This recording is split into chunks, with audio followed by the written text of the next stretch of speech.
Mattox came to the Jazzart workshop from his studio in France. He brings years of experience to his students, as well as a career that stretched from film to stage. I signed the first contract in my life to work for MGM Studios when I was 22. And I have been working from the age of 22 till my present age, never being without a job. I have never been to an unemployment office. I have been one of the luckiest human beings I think I can talk about.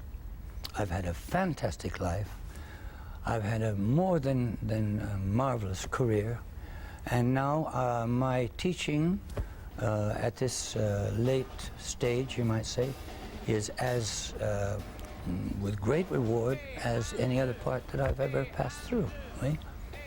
And now I hope, from what I feel here, that it's going to restart to be something where dancers want to be of a real quality. I have been so impressed by their open thinking and their open-mindedness to learn something that we are trying to give to them.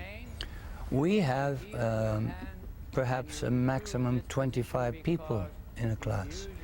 With that, you can look and you can help and you can correct and you can become known between teacher and person by name.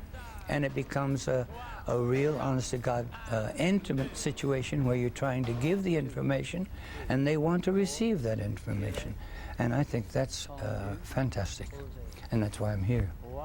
And because Bob and I and the rest of the team, we recognize the art form of jazz dance, and we're trying to keep it going. Improve the position 7 and 8. Elevate. Billy Siegenfeld is another instructor at the workshop.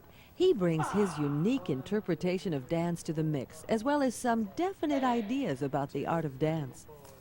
Dancing is a theatrical art form. It's theatrical.